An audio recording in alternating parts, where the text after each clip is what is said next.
All right, so thank you and hello everyone, and it's great pleasure to meet you all on this call and session. So as we go into the flow today, we're going to firstly talk about why are we having this conversation and why this topic, right? So what is this execution gap that we are talking about and why is it relevant and important? And therefore, if it matters, then what's the approach that we can take to make that work? And then how do we make change happen? So that's roughly the flow of what we are going to be discussing and talking about. Right. So with that housekeeping, let's get started. So this is really the problem that we are looking at. We do know that most organizations have and put in a lot of effort in getting a strategy together, and it takes many hours and years of making. In fact, this week I was having a conversation with the CEO of a bank, and he was mentioning that they spent a last 6 months putting a strategy together in the early part of February last year, I mean this year, sorry. And he says that the biggest problem today is that despite all that effort and all the conversations and all the discussions with their teams and employees, they're still struggling with execution. Execution, why? Because the strategy was put in globally, and the Asia team is now struggling to try and make it relevant to their market and the realities of their market. So it's a problem. It's something that we all face, and this is why we are here discussing. So what do we do about it, and why is this approach going to make a difference? So the focus of today's session would be on strategy execution. So we are not into the strategy creation space today, but that's a topic for another day.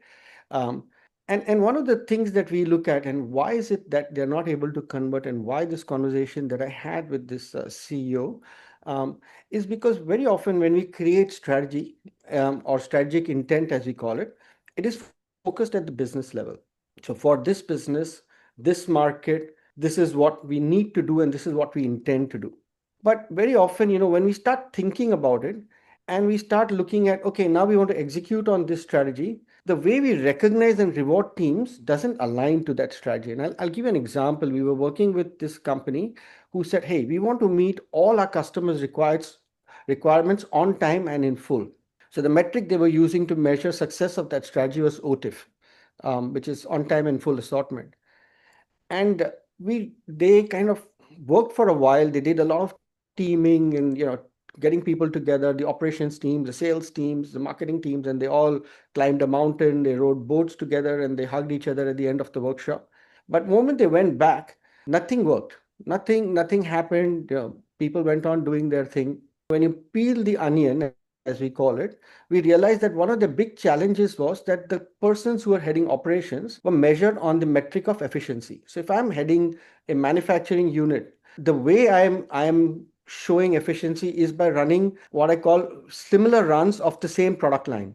The moment I flip a product line, I'm actually leading to inefficiencies. So when you talk about on time and full assortment, I cannot meet that requirement already. That's because what I'm being measured. So sometimes, the way we reward teams doesn't align to that new strategy. So understanding, if this is the strategic intent, what not to do and how do we measure and reward people becomes very, very critical. And the other dimension is this whole conversation around this very high level intent that we have, but it doesn't get translated to what do I need to do individually. And this was actually, I was talking to a company who actually called us in to say, hey, I'm having a problem. And we said, what's the problem? He said, we've actually acquired this company, but we are not seeing any significant difference on the ground despite the acquisition and despite the messaging. And we had a chat, and I did a couple of random interviews with a few people. And one of the sales guys, I told him, okay, now that you're acquired in this new company, what is it that you are doing different? And he said, I do the same thing every morning that I was doing for the last 8 years.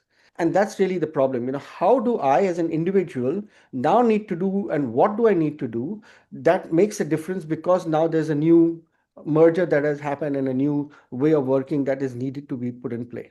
So a lot of times, another challenge that we have is that teams get involved in a lot of activities on executing the strategy. But activities per se don't result in outcomes. And in my view, I call them as dashboards without momentum, right? So that's what we are trying to focus on today, and that's the problem that we are trying to address.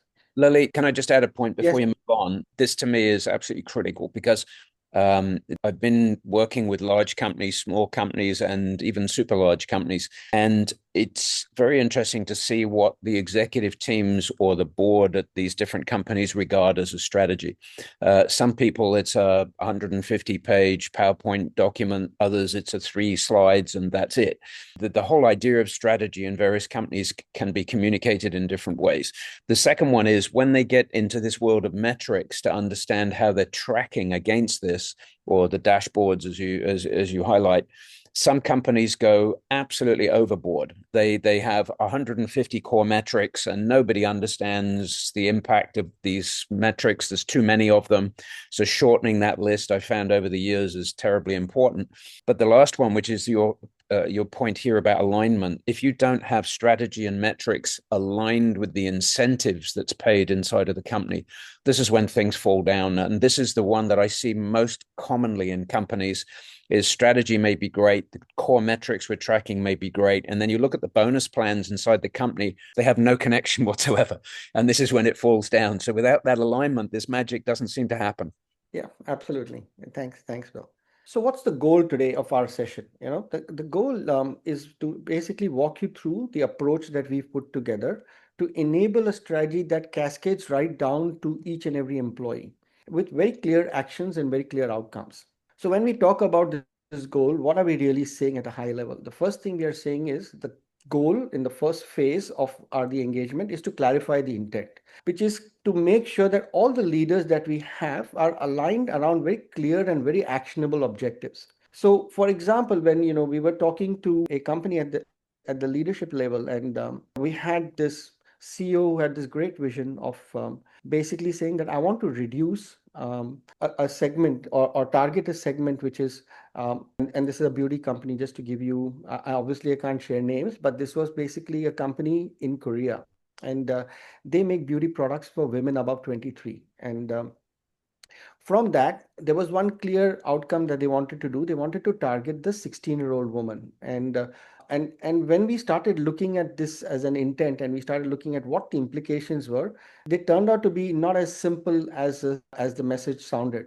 To target the 16-year-old segment, let's start first taking the manufacturing itself. The cost of actually making the products that they were used to, which for the 23-year-old woman, was at a much higher price, because the assumption and the reality of their market experience was that the 23-year-old woman had started working and could afford a higher price beauty product, whereas the 16-year-old could afford less. So we had to first look at manufacturing, and the head of manufacturing had to re-look at his entire manufacturing cost. Then we started to look at the sourcing part, to say, okay, now we need to start sourcing materials that are at a lower pricing point than you currently had. And that also meant relooking at the supply chain itself and the cost of how you're going to be supplying. So that's the role where the supply chain had to relook at his entire plan to make that happen. Then came the conversation to the marketing to say, hey, the 23-year-old woman used to try the product at these big malls or at the airports. So where there was a beauty advisor, she would make this woman try out the product, and if the woman liked it, she bought it. In the case of the 16-year-old, it was more virtual. So we had to build a whole digital experience for the woman. So, for example, that woman could take a selfie or look at herself in the app and then actually apply virtually the makeup and then take a selfie and share it with her friends. So that was the whole shift that had to happen in terms of how they were approaching this segment. And of course, then the whole context of moving away from a physical sale to a digital sale through making that happen. So the example and the point I'm trying to make is that each leader that is actually going to execute on the strategy needs to start getting very clear on what are those 2 or 3 things they need to start doing if that strategy has to be realized. And then comes the complexity of structure, right? Structure being that there are forces at play within an organization that may necessarily impact the ability to make that happen. So, for example, in the case of manufacturing, the head of manufacturing said, there's no way with the current structure that I have that I'm going to be able to meet this kind of pricing model. So we had to find a new approach to outsourcing some of the manufacturing to happen. So there are a whole lot of other things that need to be put in play around the structure to make that strategy realizable. And then the next part is, okay, it's great we have this strategy. And like what Bill pointed out too, there are many actions and many metrics that come out of that strategy. What are those two or three very key drivers that I'm going to have and focus on that make this strategy very visible and very executable and very impactful? So creating decisive action, making sure that I'm not creating or solving world hunger, but creating some very specific initiatives that are simple to execute and easy to execute compared to and very clear in terms of what that needs to happen. And then, of course, the idea of the whole initiative is what's measurable in terms of impact, rather than are we getting some new insights? And then, most importantly, the leaders needed to be confident of that strategy so that they could be able to actually explain it to their employees with a high degree of clarity, and that clarity would then drive momentum as well. Lalit, can I just add one more point here Yes, please. on the at the very beginning of this, where you're talking about clarifying? I found the most powerful word here is why. Why are we doing this? Why is this important for the organization? And quite often, companies talk about financial results, they talk about growth, they talk about potential acquisitions, and so on, but they never focus on why. Why are we actually doing this, and what is the impact that it's going to have on all of us here in the company, not just some remote shareholder somewhere? That it's really got to connect down to the why. And as you break it down into those core metrics and so on, it's the impact of the individual. Why am I doing this? Why does this make sense? Why do I need to change my behavior and so on? So just focus on that word why all the time. I think it really helps. So how do we do this, and what's the approach? It's what I typically call a three-phased approach. And the goal of the approach is to, like I said, get that 3 to 5 big moves which each organization would be able to execute so that there's a clear focus on the actions that are needed. So the phase one, like I was talking about earlier, is about leadership alignment. And that's where, what Bill said, saying what are the whys, answering, helping them to come and get clear on those whys. So that leadership alignment in phase one is very, very critical. Then phase two is the planning of the cascade itself. How do we plan to execute on this so that it comes down to a level of each employee? And it comes down to a simple story of numbers and effort, in the sense that if it's a large organization with a large number of employees, obviously to scale that, you would need to have a team of strategy champions. And therefore, they would then be the people who we would work with in the initial phases after we've delivered the first set of workshops to actually enable them on running these workshops by themselves. And then through a kind of a step-by-step handoff mechanism, leave these strategy champions to start executing on the rest of the workshops if you have to achieve a larger scale. If the organization is obviously smaller, something that we can manage within a smaller set of team members, then you may or may not necessarily have more than one or two or three strategy champions. And then talking about structure, like I've been saying earlier, how does then is the structure going to support the strategy? What are those metrics? And then Bill pointed out to the fact that do we have too many metrics or too many complex ways of measuring it, or do we how do we simplify that and make that happen? Then we prepare the cascade execution plan, which is how are we going to run it? So it's kind of program management piece with a master sheet of how we're going to be executing on it, and then putting in place the weekly rhythm and the metrics that would be needed so that we can start seeing how this play is going to happen. And phase three is the actual execution of that cascade. So as we've run that first workshop, each leader would then run a similar session with their own direct teams. And this would then continue down the line at every level. And they would then start repeating it with their various teams so that it comes down to the level of the employee who is actually going to be executing on that strategy, and they get clear on, okay, what this means for them, and what's it that they need to do different to make this strategy executable. And the idea of every session, or the outcome of every session, is to say, okay, these were the three initiatives we thought of at the leadership level, cascading that down to make those successful. What are those three initiatives we need to run that support those three initiatives that came at the leadership level? And this similar cascade right down to, as an employee, what do I need to do? What are those three things I need to do to make this team successful in executing on that strategy? So that's the flow that we kind of put into these three phases.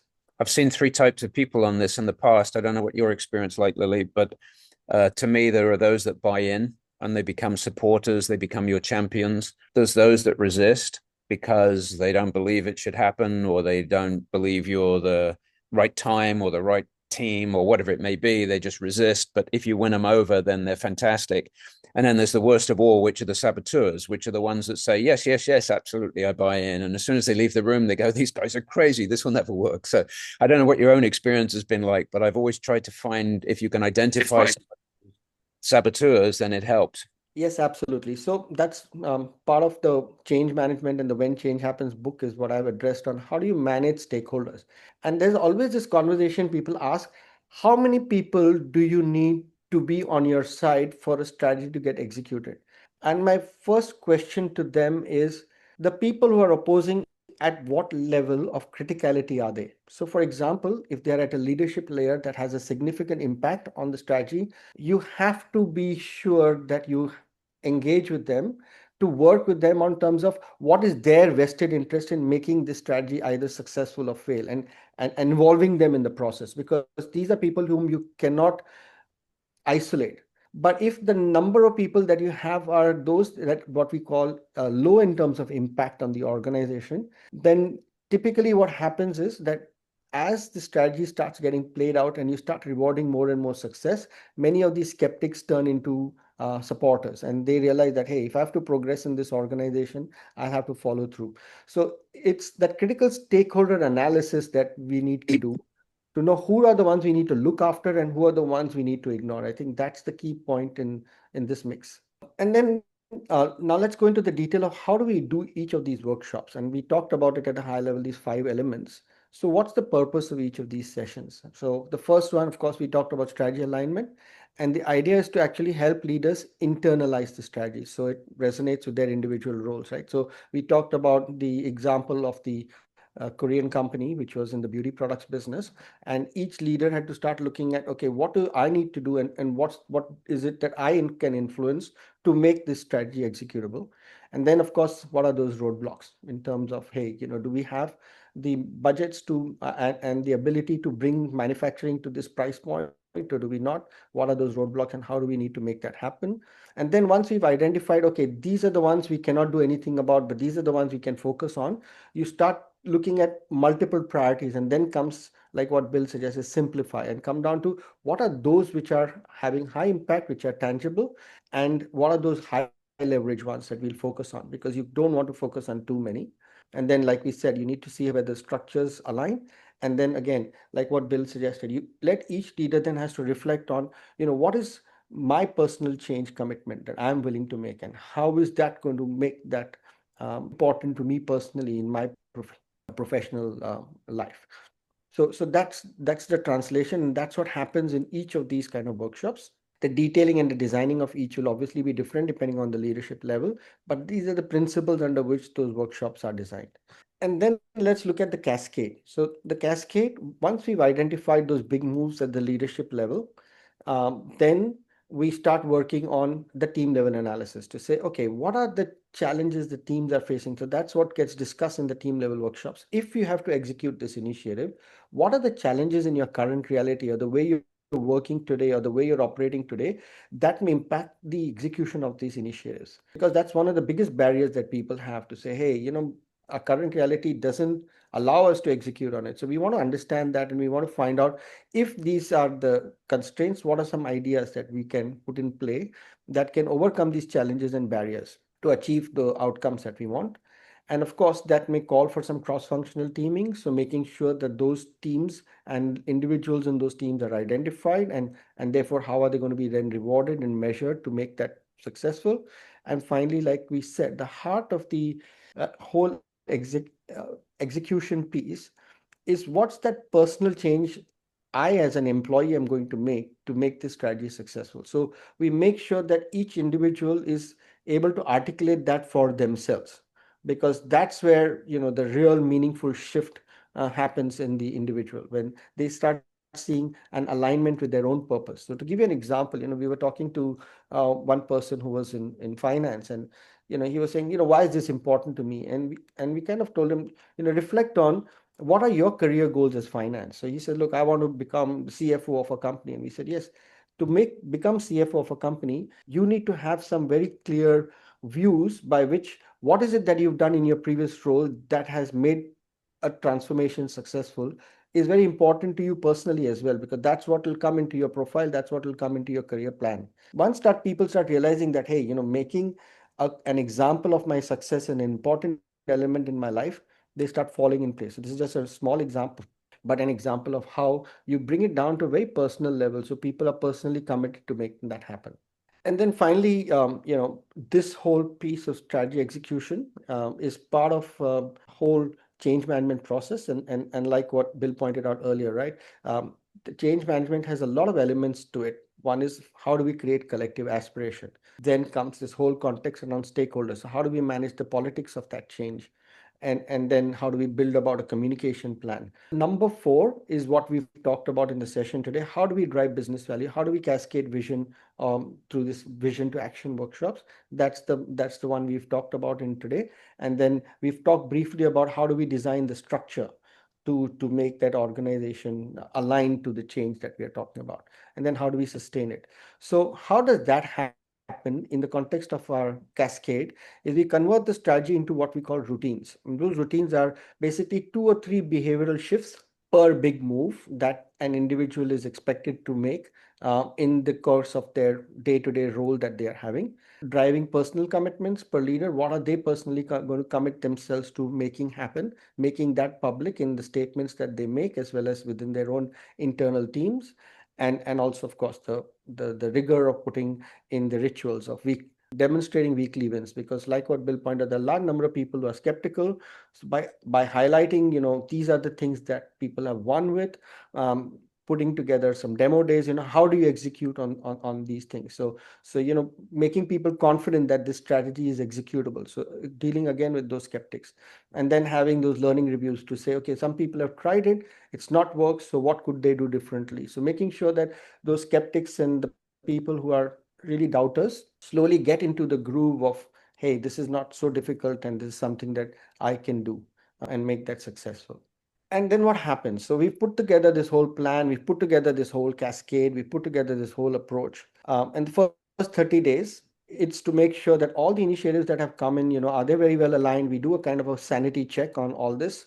And, are the strategy champions in play and are they able to drive the execution? So those are some sanity checks we do. And then, of course, in the 60 days, there would be these cross-functional teams that we talked about. So we put them into launch. We launch those squads. We lock the 90 days plan in. We start the weekly rhythm. And the 90 days, it's about how do we start showcasing success, like I said, sharing learning, scaling what works, things like that.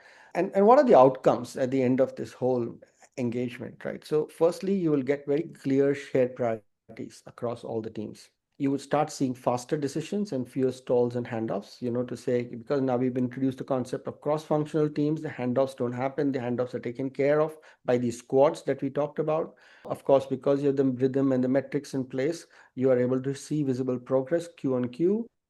And because you have made personal commitments, you start seeing energy and accountability much better than you would otherwise.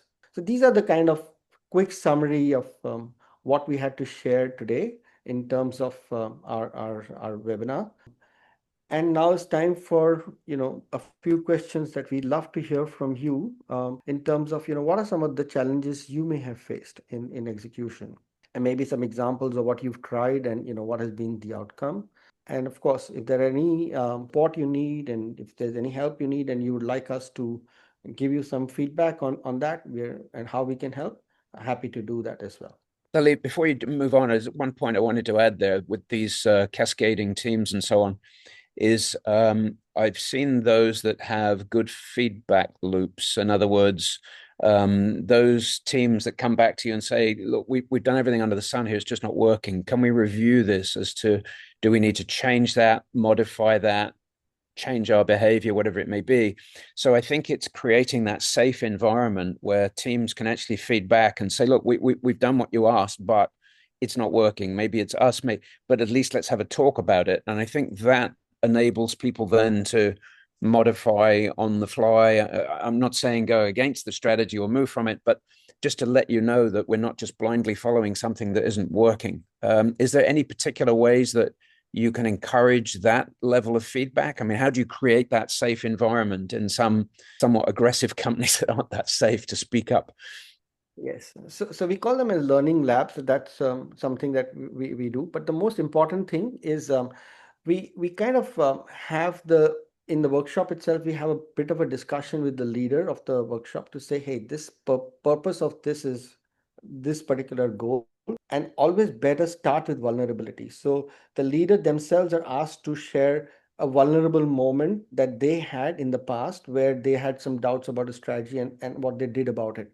So what that does is it starts creating this concept of what we call psychological safety. And based on that psychological safety, we then encourage teams to do that. There are organizations where that has also been a bit of a challenge, primarily because there's a low trust between the leader and particularly because it had a low tolerance for failure. And this has been many, an example in proprietary companies. So we do the learning loops outside of the leader being present. They promise that we will share the outcomes of what are the key learnings coming out of it without individual naming individuals. So we try and, depending on the organization, create those learning loops in a way that the employee feels safe enough to share. Because you really want to get that feedback, right? Perfect. Thank you. Right. So thank you. The QR code's linked to us. So please feel to connect with Bill and myself, and we are happy to take this discussion further on a one-on-one basis if that's something that you need us to do.